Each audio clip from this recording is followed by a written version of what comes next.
എൻ്റെ കുട്ടി നന്നായിട്ട് പഠിക്കുന്നുണ്ട്, കഷ്ടപ്പെട്ട് പഠിക്കുന്നുണ്ട്, പക്ഷെ മാർക്കൊന്നും കിട്ടുന്നില്ല എന്നൊരു കൺസേൺ ഉള്ള ഒരു പാരന്റ് ആണോ നിങ്ങൾ? അങ്ങനെയാണെങ്കിൽ നിങ്ങൾക്ക് വേണ്ടിയിട്ടാണ് ഈ വീഡിയോ പറയുന്നത്.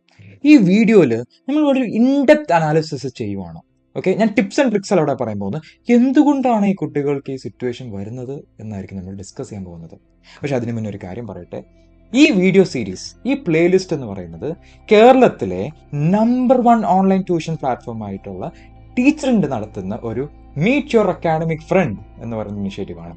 ഈ ഒരു ഇനിഷ്യേറ്റീവിൽ നിങ്ങൾ പോലത്തെ പാരൻസിനെയും പിന്നെ നിങ്ങളുടെ സ്റ്റുഡൻസിനെയും നിങ്ങൾക്ക് അഫക്റ്റഡ് ആവുന്ന കുറച്ച് പ്രശ്നങ്ങളുണ്ടല്ലോ, കുറച്ച് ചാലഞ്ചസ് നിങ്ങൾ ഫേസ് ചെയ്യുന്നത്, നിങ്ങളുടെ സ്റ്റുഡൻസ്, നിങ്ങളുടെ ചൈൽഡിൻ്റെ ഫ്യൂച്ചറിന് വേണ്ടിയിട്ടുള്ള അത് എങ്ങനെ സ്റ്റെപ്പ് ബൈ സ്റ്റെപ്പായിട്ട് ചെയ്യാം, നിങ്ങളുടെ അക്കാഡമിക് ഗ്രോത്ത് എങ്ങനെ സെറ്റ് ചെയ്യാം, അങ്ങനത്തെ കാര്യങ്ങളെ പറ്റിയിട്ടായിരിക്കും നമ്മൾ ഇൻഡെപ്ത് ആയിട്ട് പറയാൻ പോകുന്നത്. പൊതുവെ ആരും ഡിസ്കസ് ചെയ്യാത്ത കാര്യങ്ങൾ ഒരു കൗൺസിലിംഗ് സെഷൻ പോലെ ആയിരിക്കും നമ്മളിത് ചെയ്യുന്നത്. സോ നമ്മൾ ടോപ്പിക്കിലേക്ക് ഇൻഡെപ്തേക്ക് പോവുകയാണെങ്കിൽ ഫസ്റ്റ് നമ്മൾ അനലൈസ് ചെയ്യേണ്ടത് എന്തുകൊണ്ടാണ് ഈ കുട്ടി പഠിക്കുന്നതെന്നാണ്. അതായത് ഞാൻ പഠിക്കുന്നുണ്ട് പക്ഷെ മാർക്ക് കിട്ടുന്നില്ല. അപ്പോൾ നമ്മൾ മനസ്സിലാക്കണം, അപ്പോൾ സംതിങ് റോങ് അല്ലേ? അപ്പോൾ എന്താണ് റോങ്? അപ്പോൾ പല റീസൺസ് ആവാം. ഓക്കെ, അപ്പോൾ ആ റീസൺസിലേക്ക് അടുക്കുന്നതിന് മുന്നേ ഒരു കുട്ടിയുടെ ഇനിഷ്യൽ മോട്ടിവേഷൻ, ഇന്റേണൽ മോട്ടിവേഷൻ എന്താണ് എന്ന് നമുക്ക് ആദ്യം ഓരോന്നായിട്ട് നോക്കാം. അപ്പോൾ ഫസ്റ്റ് റീസൺ എന്ന് പറയുന്നത് ആ ടോപ്പിക്കിലേക്കുള്ള ഒരു ക്യൂറോസിറ്റി അല്ലെങ്കിൽ ഒരു ഇൻട്രസ്റ്റ്. മാത്സ് ഭയങ്കര ഇഷ്ടമാണ്, സയൻസ് ഭയങ്കര ഇഷ്ടമാണ്, അല്ലെങ്കിൽ ഇപ്പോൾ ചെറുപ്പത്തിൽ നാഷണൽ ജോഗ്രഫി കണ്ടപ്പോൾ ആ ഒരു ഇൻട്രസ്റ്റ് ഭയങ്കരമായിട്ട് വന്നു. അപ്പോൾ സയൻസ് മാത്സ് നന്നായിട്ട് പറയാം, പക്ഷേ ഹിന്ദി, ഇംഗ്ലീഷ് അങ്ങനത്തെ കാര്യങ്ങളിൽ ഡൗട്ട്. അപ്പം ഒരു സബ്ജക്റ്റിൽ നല്ല ഇൻട്രസ്റ്റ് ഉണ്ട്, അത് നന്നായിട്ട് പഠിക്കുന്നുണ്ട്, പക്ഷേ ഇതിൽ അഫക്റ്റ് ആണ്. അപ്പോൾ ഇതൊരു റീസൺ ആകാം. Okay, curiosity is there. ചില സ്ഥലങ്ങളില്ല വൺ റീസൺ. ചില റീസൺ എന്ന് പറയുന്നത് പേഴ്സണൽ ഗ്രോത്ത് ടാർഗറ്റ് ചെയ്യുന്ന ആളായിരിക്കാം. ഓക്കെ, അവൻ വളർന്ന് വരണം, അവനൊരു ഒരു മേലേക്ക് കയറി വരണം, ഒരു ഒരു ഒരു ഒരു അഗ്രഷൻ ഉണ്ട്, മനസ്സിലായി? She or he is trying very hard to achieve it, മനസ്സിലായി? അങ്ങനത്തെ ഒരു അപ്പോൾ ആ ഹാർഡ് ടച്ച് ട്രൈ ചെയ്യണ സമയത്ത് ചിലപ്പോൾ എന്താണ് അത് ശരിയാതെ പോകുന്നുണ്ടുള്ളൊരു മിസ്റ്റേക്ക്. അല്ലെങ്കിൽ ആ ടീച്ചർ ഉണ്ടല്ലോ, അപ്പം എല്ലാവരും പറയുന്നത് ഒരു സബ്ജക്റ്റിലേക്ക് നമുക്ക് സബ്ജക്റ്റ് ഇഷ്ടപ്പെടുന്നതിന് മുന്നേ ആ ടീച്ചറാണ് നമ്മൾ ആദ്യം ഇഷ്ടപ്പെടുന്നത്. റൈറ്റ്, ടീച്ചറിനെ ഇഷ്ടപ്പെട്ടാൽ ആ സബ്ജക്റ്റ് നമ്മൾ ഓട്ടോമാറ്റിക്കലി ഇഷ്ടപ്പെടും. അപ്പോൾ ചില ടീച്ചേഴ്സിന് ടീച്ചറിൻ്റെ ആ ഒരു ഡെലിവറി സ്റ്റൈലും അവർ ഇൻട്രാക്ഷൻ, അവൻ്റെ ഒരു പേഴ്സണൽ അഫെക്ഷൻ തന്നത്, അത് ഇഷ്ടപ്പെട്ട് കഴിഞ്ഞാൽ ആ സബ്ജക്റ്റ് ഇഷ്ടപ്പെടുന്ന ആളുണ്ട്. അപ്പോൾ അത് കാരണം ആ കുട്ടി നന്നായിട്ട് പഠിക്കും, അത് കുട്ടി എന്ത് ചെയ്യും, അതിന് മാർക്ക് കിട്ടാം. പക്ഷെ ഇതേപോലെ തന്നെ ചില ടീച്ചർമാർ ഇഷ്ടമല്ലെങ്കിലും ആ സബ്ജക്റ്റിനോട് ഉള്ളൊരു താല്പര്യം പോവും, അങ്ങനെ മാർക്ക് കുറയാനുള്ള ചാൻസ്. പിന്നെ എന്ന് പറയുന്നത് പ്രോബ്ലംസ് സോൾവ് ചെയ്യാൻ താല്പര്യമുള്ള ആൾക്കാരായിരിക്കും. ഓക്കെ, അപ്പോൾ അവർക്ക് പക്ഷെ മെമ്മറൈസ് ചെയ്യാൻ പറ്റത്തില്ല, മനസ്സിലായോ? ഒരു പ്രോബ്ലം നോക്കി ഇത് സോൾവ് ചെയ്യാം. അപ്പം അങ്ങനത്തെ ആ രീതിയിലാണ് ആ കുട്ടിയുടെ മൈൻഡ് വൈഡായിരിക്കുന്നത്. ഓക്കെ, അത് ചിലപ്പോൾ ഒരു ജനറ്റിക് സംഭവമായിരിക്കാം. ഓക്കെ, ഈ കുട്ടി ഇങ്ങനെയാണോ എന്ന് ഇതാക്കുമ്പോൾ പുള്ളിക്കാരി അല്ലെങ്കിൽ ആ കുട്ടി എന്താ പറയുക, ഈ മെമ്മറൈസിങ് അല്ലെങ്കിൽ അങ്ങനത്തെ കാര്യത്തിലൊക്കെ സ്റ്റക്കാവുന്ന ഒരാളായിരിക്കും. ഓക്കെ, അപ്പം അതുകൊണ്ടായിരിക്കും കുട്ടി പഠിക്കുന്നുണ്ട് പക്ഷെ മാർക്ക് കിട്ടാതെ വരുന്നത്. പിന്നെ ചില ആൾക്കാരുണ്ട്, അവർ എങ്ങനെയെന്ന് വെച്ച് കഴിഞ്ഞാൽ അവർക്ക് ലോങ് ടേം ലക്ഷ്യങ്ങളാണ് ഭയങ്കരമായിട്ട്. അവർ ചെറുപ്പത്തിൽ തന്നെ ചിലപ്പോൾ വല്ല സിനിമ കണ്ടിട്ടോ അല്ലെങ്കിൽ പാരൻസിൻ്റെ പ്രൊഫഷൻ അല്ലെങ്കിൽ ഒരു അങ്കിൾ ആൻറ്റിയുടെ പ്രൊഫഷൻ ഒക്കെ കണ്ടിട്ട് അവർക്ക് ഭയങ്കരമായിട്ട് ഒരു ലോങ് ടേം, അത് ഞാൻ എഞ്ചിനീയർ ആവണം, ഞാൻ സ്കൈ സ്ക്രൈപ്പേഴ്സ് ഉണ്ടാക്കണം, ഞാൻ അടിപൊളി കാർസ് ഡിസൈൻ ചെയ്യണം, എനിക്ക് ഷിപ്പ് ഉണ്ടാക്കണം, അല്ലെങ്കിൽ എന്താ പറയുക ഡോക്ടർ ആവണം, ഓർ സിനിമ ചെയ്യണം. ഓക്കെ, അങ്ങനെ വലിയ വലിയ ഗോൾസ് ഒക്കെ ഉണ്ടാവും. ഓക്കെ, അപ്പോൾ ആ ആ ആ ഗോൾസിലേക്ക് വേണ്ടി പഠിക്കുന്ന ചില ആൾക്കാരുണ്ടാവും. അപ്പോൾ ചില ടോപ്പിക് ആകുമ്പോൾ വിചാരിക്കും, ഓക്കെ ഈ ടോപ്പിക്സ് ഒക്കെ എൻ്റെ ഗോളിലേക്കുള്ള സാധനം, മറ്റെത്ര എൻ്റെ ഗോളിലേക്കുള്ളല്ലോ, അപ്പോൾ അത് വലിയ താല്പര്യം ഇല്ലെങ്കിലും ആർക്കറിഞ്ഞാലും കുഴപ്പമില്ല, ചിലപ്പോൾ അതായിരിക്കാം. Okay, so we don't know. അപ്പോൾ നമ്മുടെ കുട്ടികളോടൊട്ട് ഓപ്പൺ ആയിട്ട് സംസാരിക്കാൻ പറ്റണം. പിന്നെ വരുന്ന ഒരു മെയിൻ റീസൺ എന്ന് പറയുന്നത് ഒരു പ്രഷറാണ്. കുട്ടി ചിലപ്പോൾ പാരൻസിൻ്റെ പ്രഷർ, നിങ്ങളുടെ പ്രഷറിലായിരിക്കാം, അല്ലെങ്കിൽ സോഷ്യൽ പ്രഷറായിരിക്കാം, ടീച്ചേഴ്സിൻ്റെ പ്രഷറായിരിക്കാം, അല്ലെങ്കിൽ ഫ്രണ്ട്സിൻ്റെ പ്രഷറാവാം. ഓക്കെ, അത് കാരണം പഠിക്കുന്ന ആളായിരിക്കും. കുട്ടി എപ്പോൾ നോക്കിയാലും ഇരുന്ന് പഠിക്കുന്നുണ്ട്, പക്ഷേ അവൻ ടെൻഷനിലായിരിക്കും, ചിലപ്പോൾ അവൻ സ്ട്രെസ്ഡ് ആയിരിക്കും, അവന് പറയാൻ പറ്റുന്നുണ്ടാവില്ല പക്ഷെ. ഓക്കെ, അതേപോലെ തന്നെ ഈ നാട്ടുകാർ എന്ത് പറയും, പിന്നെ കമ്പാരിഷൻ അല്ലേ, നമ്മൾ അറിഞ്ഞോ അറിയാതെ പാരൻസ് ഒന്നും നമ്മൾ കമ്പയർ ചെയ്ത് പോകും. ഓക്കെ, പിന്നെ നാട്ടുകാരുടെ ഓരോ ചോദ്യം, നീ ഈ വിഷയം തോറ്റുപോയോ, അതിൻ്റെ ഒരു നാണക്കേട്. ഓക്കെ, അപ്പം അതൊക്കെ അവർക്ക് എങ്ങനെ ഡീൽ ചെയ്യണമെന്ന് അറിയുന്നുണ്ടാവില്ല. അപ്പോൾ ചില സബ്ജക്ട്സ് ഒക്കെ അവർക്ക് നല്ല ഇത് കിട്ടും. ചില കുട്ടികളെന്ന് വെച്ചാൽ അത് പഠിച്ച് ചില സബ്ജക്റ്റിൽ നന്നായിട്ട് മാർക്ക് മേടിക്കുമ്പോൾ അവർ തന്നെ അവർക്കൊരു ബാർ സെറ്റ് ചെയ്യും. അപ്പോൾ ആ ബാറിന് താഴെ ഇറങ്ങാൻ അവർക്ക് പറ്റില്ല. എന്നാലും ചില കേസസിൽ അവർ ചിലപ്പോൾ ഒരു മെൻ്റൽ ഇഷ്യൂസ് ആസിന് ഈ ഒരു പ്രഷറും കാര്യങ്ങൾ കാരണം അവർ ചിലപ്പോൾ അത് താഴേക്ക് പോകും. അപ്പോൾ അത് കാരണം വരുന്നൊരു ഫ്രസ്ട്രേഷൻ വരാം. മനസ്സിലായോ? അപ്പോൾ അങ്ങനെയൊക്കെ ആണ് കുട്ടികൾക്കൊരു ചിലപ്പോൾ പഠിക്കുന്നുണ്ട് പക്ഷെ മാർക്ക് കുറയുന്നുള്ള റീസൺ വരുന്നത്. ഓക്കെ, പിന്നെ എന്ന് പറയുന്നത് എൻ്റെ ബെസ്റ്റ് ഫ്രണ്ട് നന്നായിട്ട് പഠിക്കുന്നുണ്ട്. ഓക്കെ, അപ്പോൾ അവനെ പോലെ ആകണം, അവനെ അവനെ തോപ്പിക്കണം. ചിലപ്പോൾ അങ്ങനത്തെ ചില ആൾക്കാരുണ്ടാവും അല്ലേ, ഒരു കോമ്പറ്റീറ്റീവ് മൈൻഡുള്ള സ്റ്റുഡൻസ് ഉണ്ട്, അതുകൊണ്ട് പഠിക്കുന്നുണ്ടാവും. ഇനി ഒരു സാധനം പൊട്ടിപ്പോയി കഴിഞ്ഞാൽ പിന്നെ അതിന് കയറാനുള്ള പാട്, അതിൻ്റെ ഫ്രസ്ട്രേഷൻ. അപ്പോൾ നിങ്ങൾക്ക് എപ്പോഴും നിങ്ങളുടെ സ്റ്റുഡൻറ്റിനെ നിങ്ങളുടെ ചൈൽഡിനെ മനസ്സിലാക്കാൻ പറ്റണം, നിങ്ങൾ സംസാരിക്കാൻ പറ്റണം. മനസ്സിലായോ? അപ്പോൾ ഇങ്ങനത്തെ കാര്യങ്ങൾ ഞങ്ങൾ റിയലൈസ് ചെയ്യാൻ വേണ്ടിയിട്ടാണ് ഈ ഒരു വീഡിയോ ബേസിക്കലി ഉണ്ടാക്കുന്നത്. സോ നമ്മൾ അങ്ങനെ ഒരു 7 ഇന്റേണൽ മോട്ടിവേഷൻസ് നമ്മൾ ഓൾറെഡി കണ്ടു, റൈറ്റ്? അപ്പോൾ നിങ്ങൾ ഈ മോട്ടിവേഷൻസ് ഞാനിപ്പോൾ സംസാരിച്ചത് എന്തിനാണെന്ന് വെച്ചാൽ നിങ്ങളിത് റിയലൈസ് ചെയ്യാൻ വേണ്ടിയിട്ടാണ്, നിങ്ങൾ കുട്ടികളോട് സംസാരിച്ച് മനസ്സിലാക്കാൻ വേണ്ടിയിട്ടാണ് ഞാനിത് പറഞ്ഞത്. മനസ്സിലായോ? അപ്പോൾ നിങ്ങളുടെ കുട്ടി ഇത് ഇങ്ങനെയാണ്, ഓക്കെ, ഇവർ ഇങ്ങനെയാണ്, ഓക്കെ, അപ്പോൾ നിങ്ങൾ അക്സെപ്റ്റ് ചെയ്യണം. മനസ്സിലായോ? അത് നിങ്ങൾ നിങ്ങളുടെ രീതി അവരിൽ പ്രഷറൈസ് ചെയ്ത് അമർത്താൻ നിങ്ങൾ ശ്രമിക്കരുത്. എൻ്റെ കുട്ടി ഇങ്ങനെയാണെന്ന് ആദ്യം മനസ്സിലാക്കാം. ഓക്കെ, അത് അക്സെപ്റ്റ് ചെയ്യണം. ഇതിൽ ശരിയില്ല, ഇതിൽ തെറ്റില്ല. ഓക്കെ, യുവർ കുട്ടി ഇസ് ലൈക്ക് ദിസ്. ഓക്കെ, അപ്പോൾ എന്തിനാ ഇത് മനസ്സിലാക്കണമെന്ന് വെച്ചാൽ ഇനി നമ്മൾ ഇവരോട് സംസാരിക്കാൻ പോകുന്നത് ഈ ഒരു ചാനൽ, ഈ ഒരു ട്രാക്കിലായിരിക്കണം നമ്മളെല്ലാം ഡീൽ ചെയ്യേണ്ടത്. നിങ്ങൾ അടുത്തറിയേണ്ട കാര്യം എന്ന് വെച്ച് കഴിഞ്ഞാൽ കുട്ടികൾ 12 ടൈപ്പ് ഓഫ് ലേണേഴ്സ് ഉണ്ട്, ഡിഫറെൻറ്റ് ടൈപ്പ് ഓഫ് ലേണേഴ്സ് ഉണ്ട്. എല്ലാവരും ഒരേപോലെ അല്ല.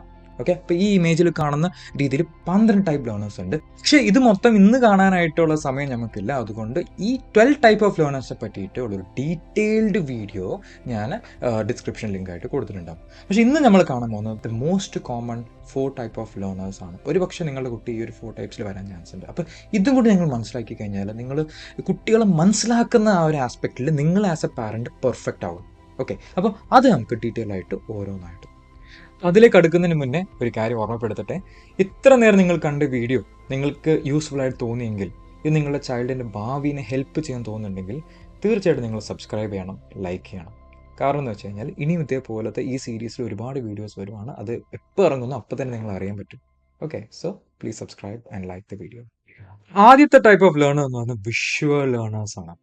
അതായത് അവർ കണ്ട് ഇമാജിനേഷനിലൊക്കെയാണ് അവർ പഠിക്കുന്നത്. അപ്പോൾ അവരെ എക്സൈറ്റ് ചെയ്യുന്നതെന്ന് പറഞ്ഞാൽ ഡയഗ്രാംസ്, ചാർട്ട്സ്, ഇമേജസ്, കളേഴ്സ്. അപ്പോൾ ഇതൊക്കെ അവരുടെ മനസ്സിൽ അത് ഓർത്ത് വെക്കും. അപ്പോൾ അവർ വായിക്കുന്നതിനേക്കാളും, വായിച്ച് പഠിക്കുന്ന അല്ലെങ്കിൽ എഴുതി പഠിക്കുന്നതിനേക്കാളും അവരത് കണ്ട് ഓർത്ത് വെക്കും. ഓക്കെ, അല്ലെങ്കിൽ അവർ ഒരു സബ്ജക്റ്റ് അല്ലെങ്കിൽ ടോപ്പിക്ക്, ഒരു കൺസെപ്റ്റ് അവരത് വരച്ച് ഓക്കെ ഇതൊരു സാധനം മനസ്സിലേക്ക് കയറ്റും. ഓക്കെ, അപ്പോൾ അങ്ങനത്തെ ടൈപ്പ് ഓഫ് ഒരു ലേണറാണ് വിഷ്വൽ ലേണേഴ്സ്. ഇങ്ങനത്തെ ആൾക്കാർ യൂഷ്വലി ഗുഡ് അറ്റ് ആർട്ട്, അല്ലെങ്കിൽ അവർ ഒരുപാട് വീഡിയോസ് കാണും. ഒക്കെ വീഡിയോസ് കണ്ടിട്ട് അവരത് ഓർത്ത് വെക്കും, ആ ഇമേജസും കാര്യങ്ങളും ഓർത്ത് വെക്കും. അപ്പോൾ അങ്ങനത്തെ ഒരു ടെൻഡൻസി നിങ്ങൾ കുട്ടികളുണ്ടെങ്കിൽ നിങ്ങൾക്ക് അത് മനസ്സിലാക്കാൻ നോക്കണം. അപ്പോൾ ഇങ്ങനത്തെ ആൾക്കാർക്ക് അവർ പ്രിഫർ ചെയ്യുന്നത് ഇപ്പോൾ ഒരു സ്റ്റഡിയിങ് സ്ട്രാറ്റജീസ് എന്ന് പറയുന്നത് മൈൻഡ് മാപ്സ് എന്ന് പറഞ്ഞൊരു സംഭവമുണ്ട്. ഓക്കെ, അതായത് ഓരോ ടോപ്പിക്കും ഇന്റർകണക്റ്റഡ് ആയിട്ട് അവരൊരു പേപ്പറിൽ അല്ലെങ്കിൽ ഒരു ചാർട്ട് പേപ്പറിൽ അവർ എഴുതി വെക്കും വിത്ത് കളേഴ്സ് ഒക്കെ വെച്ചിട്ട്. Okay, mind map. അതിനിപ്പോൾ ഡീറ്റെയിലുള്ള വേറൊരു വീഡിയോ എടുക്കും. മൈൻഡ് മാപ്പ് ഒരു ടെക്നിക്കാണ്. പിന്നെ ഇവർക്ക് ഫ്ലാഷ് കാർഡ്സ് ഉപയോഗിക്കുന്നത്, ഓരോരോ കാർഡ് അവർ ഓരോ ടോപ്പിക് അല്ലെങ്കിൽ ഒരു സബ്ജക്റ്റിൽ ഫോർമുല ചെയ്യും. ഓക്കെ, ഈ കാർഡ് വെച്ച് മാറ്റും, അടുത്ത കാർഡ് മാറ്റും. അങ്ങനെ ഫ്ലാഷ് കാർഡ്സ് ഉപയോഗിക്കാം. അല്ലെങ്കിൽ അവർക്ക് എഡ്യൂക്കേഷണൽ വീഡിയോസ് കാണാം. ഓക്കെ, അപ്പോൾ ഇങ്ങനെ രീതിയിലാണ് നമ്മൾ ഇവരെ ട്രീറ്റ് ചെയ്യുന്നത്. പിന്നെ വരുന്ന ആൾക്കാർ ഓഡിയോ ലിസണേഴ്സ് ആണ്, അല്ലെങ്കിൽ ഓഡിയോ ലേണേഴ്സ് ആണ്. അവർക്ക് കേട്ട് പഠിക്കണം, അവർക്ക് ലെക്ചേഴ്സ് ഇങ്ങനെ കേൾക്കണം. ഒരു ടീച്ചർ എപ്പോഴും വേണം. അത് സംസാരിച്ച് ആ ടീച്ചർ പറയുന്ന കാര്യങ്ങൾ അവർക്ക് കേട്ട് അവർ മനസ്സിലേക്ക് കൊണ്ടുവരാൻ അവർക്ക് അറിയാം. മനസ്സിലായി? ചില ആൾക്കാർ ഓഡിയോസ് കേൾക്കും, റൈറ്റ്? അവർ ചിലപ്പോൾ വീഡിയോ ഓൺ ചെയ്ത് വെക്കുന്നില്ല, ഓഡിയോ മാത്രം കേട്ടാൽ മതി. അല്ലെങ്കിൽ ചില ആൾക്കാർ ഈ പോഡ്കാസ്റ്റ് സെറ്റപ്പ് വെച്ച് കേൾക്കുന്ന ആൾക്കാരുണ്ടല്ലോ, അങ്ങനത്തെ ആൾക്കാരിലൊക്കെ ഇങ്ങനെ വരും. ഓക്കെ, അവർ എന്താ പറയുക, എന്തെങ്കിലും റെക്കോർഡിങ്സ് ഉണ്ടെങ്കിൽ ക്ലാസ് റെക്കോർഡ് ചെയ്തിട്ട് അത് കേൾക്കാൻ പറ്റുവാണെങ്കിൽ അവർക്ക് അത് യൂസ്ഫുൾ ആയിരിക്കും. ഓക്കെ, അല്ലെങ്കിൽ അവർ തന്നെ അത് പറഞ്ഞ് ആ പറയുന്നത് അവർ വീണ്ടും കേൾക്കുക, അങ്ങനെ പഠിക്കുന്ന ആൾക്കാരാണ് ഈ ഓഡിയോ ലേണേഴ്സ്. ഇങ്ങനത്തെ ആൾക്കാർ അവർ മ്യൂസിക് ഇഷ്ടപ്പെടുന്ന ആൾക്കാരായിരിക്കും. മറ്റ് വിഷ്വൽ ലേണേഴ്സ് ആർട്ടാണെങ്കിൽ ഇത് മ്യൂസിക് ഇഷ്ടപ്പെടുന്ന ആൾക്കാരായിരിക്കും. അവർ ലാംഗ്വേജസിൽ ഭയങ്കര നല്ലതായിരിക്കും. ഓൾസോ ഈ സ്വയം സംസാരിച്ച് പഠിക്കുന്ന ആൾക്കാരാണ്. ഇപ്പോൾ ഒരു ടോപ്പിക്ക് അവരിങ്ങനെ ഇമാജിൻ ചെയ്യും. ഓക്കെ, ഈ ഒരാൾ ഇവിടെ നിൽക്കുന്നു, അയാളോട് ഇങ്ങനെ ഓക്കെ ഇതെന്താണ്, ഇത് ടോപ്പിക് എന്താണ്, ഓക്കെ ഇൻ്റഗ്രേഷൻ ഇങ്ങനെയാണ്, ഇത് ഫോർമുലാസ് എന്താണെന്ന് എനിക്കറിയാവോ, ഓ ഇതാണ് ഫോർമുല. എന്നിട്ട് അവർ തമ്മിൽ തമ്മിൽ സംസാരിച്ച് അവർ പഠിക്കുന്ന ആൾക്കാരുണ്ട്. അങ്ങനെ ടെൻഡൻസീസ് കാണാം. ഓക്കെ, അതാണ് ഒരു ഓഡിയോ ലേണേഴ്സ് എന്ന് പറയുന്നത്. അപ്പോൾ ഇവർക്ക് ബെസ്റ്റ് എന്ന് പറയുന്നത് ഓഡിയോ ലെക്ചേഴ്സ് വെച്ച് ഇപ്പോൾ പഠിക്കുന്നതും, അതല്ലെങ്കിൽ ഒരു പാർട്ട്ണർ ഉണ്ടെങ്കിൽ, ഒരു സ്റ്റഡി പാർട്ട്ണർ ഉണ്ടെങ്കിൽ അവരൊപ്പം ഇരുന്ന് പഠിക്കുന്നത്, അവർ തമ്മിൽ സംസാരിച്ച് പഠിക്കുന്നതൊക്കെ ആയിരിക്കും ഇവർക്ക് best type of learning method എന്ന് പറയും. പിന്നെ writing and reading type of ആൾക്കാരുണ്ട്. ഓക്കെ, അപ്പോൾ അവർ ലൈക്ക് ഫോർമുലാസ് എന്തെങ്കിലും അവർക്ക് എഴുതിക്കൊണ്ടേയിരിക്കും, ബുക്സ് നോട്ടായിട്ട് തീർത്തുകൊണ്ടേയിരിക്കും, എഴുതി അവരുടെ മനസ്സിൽ അത് ഇംപ്രിൻ്റ് ആവുന്ന ആൾക്കാരാണ് ഒരു reading writing type of learners. അപ്പോൾ ഇങ്ങനത്തെ ആൾക്കാരെ ക്യാരക്ടറിസ്റ്റിക്സ് അല്ലെങ്കിൽ ഇവരെങ്ങനെ തിരിച്ചറിയാമെന്ന് പറയുന്നത്, അവർ റൈറ്റിങ്ങിൽ നല്ലതായിരിക്കും. മറ്റേ ആൾക്കാർ ആർട്ടിലും ഒരാൾക്കാർ മ്യൂസിക്കാണ്, ഇതിൽ റൈറ്റിങ്ങിൽ അവർ നല്ലതായിരിക്കും. അവർ ഒരുപാട് ബുക്സ് വായിക്കാൻ ടെൻഡൻസി ഉള്ള ആൾക്കാരായിരിക്കും. അതേപോലെ തന്നെ അവർക്ക് സമ്മറീസ് എഴുതുന്ന ആൾക്കാരായിരിക്കും. അതായത് ഒരു സാധനം പഠിച്ചു കഴിഞ്ഞാൽ അവരെന്ത് ചെയ്യും, അതിരുന്ന് സമ്മറീസ് മൊത്തത്തിൽ ഇങ്ങനെ എഴുതും. ഓക്കെ, അപ്പോൾ അങ്ങനത്തെ ടെൻഡൻസി ഉള്ള ആൾക്കാരൊക്കെയാണ് യൂഷ്വലി ഒരു റീഡിങ് റൈറ്റിംഗ് ആൾക്കാർ. അപ്പോൾ അത് അവരുടെ ഒരു ശൈലി, അവർ ചെയ്യുന്നത് കാണുമ്പോൾ ബുക്സ് ഇങ്ങനെ എഴുതിക്കൊണ്ടിരിക്കുന്ന നല്ല ഹാൻഡ് റൈറ്റിംഗ് ആയിരിക്കും ചിലപ്പോൾ അവർക്ക്. അത് കാണുമ്പോൾ നമുക്ക് ഏകദേശം ഒക്കെ മനസ്സിലാവും. അപ്പം ഇങ്ങനത്തെ ആൾക്കാരെ പഠിപ്പിക്കേണ്ട ഒരു മെയിൻ പഠിക്കേണ്ട രീതി എന്ന് പറയുന്നത് നോട്ട്സ് എഴുതുക, ഔട്ട്ലൈൻസ് എഴുതുക, സമ്മറീസ് എഴുതുക, കുറേ വായിക്കുക, പിന്നെ വായിക്കുക. ഇപ്പോൾ അന്ന് ദിവസം പഠിപ്പിച്ച ആ ഡേ സ്കൂളിൽ പോയി പഠിച്ച കാര്യങ്ങൾ വീട്ടിൽ വന്നിട്ട് അതിരുന്ന് വായിക്കാം. ഓക്കെ, ജസ്റ്റ് വായിച്ചാൽ മതി. ഇപ്പോൾ എൻ്റെ സ്കൂളിൽ ഒരു കുട്ടി ഉണ്ടായിരുന്നു. ആ കുട്ടി എന്ന് വെച്ചാൽ അന്ന് പഠിപ്പിച്ച ക്ലാസ് അവർ നമ്മൾ വൈകുന്നേരം ബസ് പോകാനായിട്ട് അവർ വെയിറ്റ് ചെയ്യില്ലേ, ആ സമയത്ത് നമ്മൾ പുള്ളിക്കാരി വെറുതെ ഇരുന്ന് വായിക്കും. ഞാൻ നോക്കിയത് എന്താ ഇപ്പോൾ ഇതിരുന്ന് വായിക്കുന്നത്, ഇതൊക്കെ ഇപ്പോൾ പഠിച്ചല്ലേ ഉള്ളൂ, റൈറ്റ്. അപ്പോൾ അത് അവരുടെ മനസ്സിലേക്ക് ഇംപ്രിൻ്റ് ആവും. ഓക്കെ, അപ്പോൾ പിന്നെ ഒരു മേജർ ടൈപ്പ് ഓഫ് ഒരു ലേണർ എന്ന് പറയുന്നത് ലോജിക്കൽ ലേണേഴ്സ് ആണ്. ഇവർക്ക് എല്ലാവർക്കും എല്ലാ കാര്യത്തിലും ലോജിക്ക് വേണം, റൈറ്റ്. അതായത് ചുമ്മാ ഒരു കാര്യം പറഞ്ഞാൽ പോരാ, ഓക്കെ ഇതുകൊണ്ടാണ് ഇതിങ്ങനെ ആയത്. ഓക്കെ, അപ്പോൾ അവരിങ്ങനെ ചോദിക്കും, why did this happen, how did this happen, right? Okay, this doesn't make sense, and why should I do this? മനസ്സിലായി. അപ്പം അങ്ങനത്തെ ചിന്തകൾ വരുന്ന ആൾക്കാരാണ് ഈ ലോജിക്കൽ ലേണേഴ്സ് എന്ന് പറയുന്നത്. ഓക്കെ, അപ്പോൾ ഇവരുടെ ഒരു മെയിൻ ടെൻഡൻസി എന്ന് പറയുന്നത് ഒരു കോസ് ആൻഡ് എഫക്റ്റ് രീതിയിലായിരിക്കും അവർ ചിന്തിക്കുന്നത്. കോസ് ആൻഡ് എഫക്റ്റ് റിലേഷൻഷിപ്സിലായിരിക്കും അവർക്ക് എല്ലാ ഇൻഫർമേഷൻസ് പ്രസൻറ്റഡ് ആയിരിക്കേണ്ടത്, റൈറ്റ്. ഓൾസോ ഒരു ലോജിക്കൽ, അവരായിരിക്കും ഈ ഫ്ലോ ചാർട്ട്സ് ഇല്ലേ, ഇത് വന്നു ഇത് കാരണം ഓക്കെ ഇത് സെറ്റായാലും അപ്പോൾ ഇങ്ങനെ പോകും, ഇത് സെറ്റായാൽ ഇങ്ങനെ പോകും. ഓക്കെ, ആ രീതിയിൽ അവർക്ക് ആ ലോജിക്കൽ എപ്പോഴും അവർക്ക് ഫീൽ ചെയ്യുന്നു. ഇങ്ങനത്തെ ആൾക്കാർ മാത്സും സയൻസിലൊക്കെ കുറച്ചും കൂടി നന്നായിട്ട് പഠിക്കാൻ ടെൻഡൻസീസ് കൂടുതലാണ്. അവർ പ്രോബ്ലം സോൾവിങ് ചെയ്യാൻ ടെൻഡൻസീസ് കൂടുതലാണ്. അവർക്ക് ഒരു മനപ്പാഠം ചെയ്യുന്നതിനേക്കാളും എഴുതി അവർക്ക് മാത്സ് പ്രോബ്ലംസ് അല്ലെങ്കിൽ ഫിസിക്സ് പ്രോബ്ലംസ് ഒക്കെ മറ്റു പിള്ളേർക്ക് മനസ്സിലാക്കാൻ പറ്റാത്ത കാര്യങ്ങൾ ഇവർക്ക് അത് പെട്ടെന്ന് മനസ്സിലാക്കുക. അവർ ഓൾസോ ഇത് കാരണം ഇതല്ലേ സംഭവിച്ചത്, അത് കാരണം സംഭവിച്ചതെന്ന് വെച്ചാൽ ഓക്കെ ഇതിങ്ങനെ ചെയ്താൽ മതി. അപ്പം ഇങ്ങനത്തെ ആൾക്കാർക്ക്, ഈ ഒരു സ്കില്ലുള്ള ആൾക്കാരൊക്കെ എൻട്രൻസ് കോച്ചിങ് അങ്ങനത്തെ കാര്യങ്ങൾ കുറച്ചും കൂടി എളുപ്പമായിരിക്കും അവർക്ക്. ഓൾസോ ഇവരുടെ ഒരു മെയിൻ ടെൻഡൻസി എന്ന് പറയുന്നത് ഇവർ ചോദ്യം ചെയ്യും. ഇങ്ങനെ ചോദ്യം ചെയ്ത് അവർ ആ ഉള്ളിലേക്ക് അവർ കടക്കും, ആ ഡെപ്തിലേക്ക് അവർ പോകും. ഓക്കെ, ആൻഡ് അവരതൊരു സ്റ്റെപ്പ് ബൈ സ്റ്റെപ്പ് രീതിയിൽ അവർ എഴുതി. ഓക്കെ ഇതുകൊണ്ടാണ് സംഭവിച്ചത് അവർ എഴുതും. അപ്പോൾ അങ്ങനത്തെ കാര്യങ്ങൾ അവർക്ക് പഠിക്കാൻ എളുപ്പമായിരിക്കും, അവർക്ക് ഓർത്ത് വെക്കാൻ എളുപ്പമായിരിക്കും, റൈറ്റ്. അപ്പോൾ ഇവർക്ക് അധികം റിവിഷൻസ് വേണ്ട ആവശ്യമില്ല. അല്ലെങ്കിൽ അവർ റിവിഷൻ്റെ സമയത്ത് അവർക്ക് ജസ്റ്റ് ഓക്കെ ഇത് അങ്ങനെ സംഭവിച്ചു, അത് കാരണം ഇങ്ങനെ ഓക്കെ സെറ്റാ അവരുടെ മനസ്സിലത് റെക്കോർഡഡ് ആവും, റൈറ്റ്. അപ്പോൾ ഇവർ എന്താ പറയുക, അവർക്ക് ഈ മനപ്പാഠം ചെയ്യേണ്ട സാധനങ്ങളൊക്കെ പഠിക്കാൻ കുറച്ച് ഡിഫിക്കൽട്ട് ആയിരിക്കും. അവർക്ക് റിസർച്ച് ഒരു ലോജിക്ക് ഇല്ലാത്ത സാധനങ്ങൾ പഠിക്കും. അപ്പോൾ അവരെന്തെന്ന് വെച്ചാൽ അവരുടെ ആ കാര്യങ്ങൾ എങ്ങനെ പഠിപ്പിക്കാന്ന് വെച്ചാൽ കുറച്ച് ലോജിക്ക് നമ്മൾ ഉണ്ടാക്കണം, മനസ്സിലായില്ലേ. ഈ ഒരു ക്യാരക്ടർ ഇങ്ങനെ വന്നു, ഹിസ്റ്ററി ആണെങ്കിൽ ഓക്കെ ഈ ഒരു രാജാവ് ഇങ്ങനെ വന്നു, ഇങ്ങനെ പ്രശ്നം ഉണ്ടായിരുന്നു, അതുകൊണ്ട് ഇയാൾക്ക് ഇത് ചെയ്യേണ്ടി വന്നു, അതുകൊണ്ട് ഇങ്ങനെ പഠിച്ചു. Okay sorry. അങ്ങനെയാണ് ലോജിക്കൽ ലേണേഴ്സ് പഠിക്കുന്നത്. അപ്പോൾ ഇതിൽ നിന്നൊക്കെ ആസ് എ പാരന്റ് നിങ്ങൾ മനസ്സിലാക്കേണ്ടത് എന്താ വെച്ചാൽ, your child is one of a kind, he is different, is not like everybody else. നിങ്ങളെപ്പോലെയല്ല നിങ്ങളുടെ കുട്ടികൾ. ഓക്കെ, അവൻ്റെ ഫ്രണ്ട്സ്, അവൻ്റെ ക്ലാസ്മേറ്റ്സിനെ പോലെയല്ല നിങ്ങളുടെ കുട്ടി, റൈറ്റ്. അപ്പോൾ ആദ്യം നിങ്ങൾ ചെയ്യേണ്ടത് നിങ്ങളുടെ കുട്ടികളെ മനസ്സിലാക്കുക എന്നാണ്. എന്നിട്ട് നിങ്ങളുടെ വൊക്കാബുലറി, നിങ്ങളുടെ ലാംഗ്വേജ്, നിങ്ങൾ എങ്ങനെയാണ് അവരെ ഡീൽ ചെയ്യുന്നത്, അത് നിങ്ങൾ ആദ്യം മാറ്റാൻ ശ്രമിക്കുക. ഓക്കെ, ഇവന് പറ്റിയ ഒരു ടീച്ചറെ കണ്ടെത്തുക എന്നാണ്. പക്ഷെ അൺഫോർച്ചുനേറ്റ്ലി നമ്മളുടെ സ്കൂളിൽ നമുക്കൊരു ഫിക്സ്ഡ് ടീച്ചറാണ്. അവൻ ഇഷ്ടപ്പെട്ടാലും ഇഷ്ടപ്പെട്ടില്ലെങ്കിലും ആ ടീച്ചറിൻ്റെ ക്ലാസ്സിൽ നിന്ന് പഠിച്ചേ പറ്റും. ഓക്കെ, അവന് സെലക്ട് ചെയ്യാനുള്ള ഓപ്ഷൻ ഇല്ല. അവൻ്റെ സ്റ്റുഡൻസ് അവൻ്റെ ക്ലാസ്മേറ്റ്സ് അവൻ്റെ പിയേഴ്സിൻ്റെ ഒപ്പം പഠിച്ചേ പറ്റും. ചിലപ്പോൾ ഇവനൊരു ഒരു ഇൻഡിവിജ്വൽ അറ്റൻഷൻ തേടുന്ന ഒരാളായിരിക്കാം, പക്ഷെ അത് കിട്ടുന്നുണ്ടാവില്ല. കാരണം കുട്ടി ഒരു ക്ലാസ്സിൽ മിനിമം ഒരു 40 സ്റ്റുഡൻസ് എങ്കിലും ഉണ്ടാവും. റൈറ്റ്, എല്ലാവർക്കും ഒരേ സമയത്ത് എത്താൻ പറ്റില്ല. അപ്പോൾ നിങ്ങളുടെ കുട്ടി ചിലപ്പോൾ കുറച്ച് പഠിക്കാൻ സ്ലോ ആയിരിക്കും, ഫുൾ ടൈം പഠിക്കുന്നുണ്ട് പക്ഷെ പഠിക്കാൻ സ്ലോ ആയിട്ടുള്ള വ്യക്തിയായിരിക്കും. റൈറ്റ്, ഓക്കെ, അവൻ ഒരു ടൈപ്പ് ഓഫ് ലേണർ ആയിരിക്കും.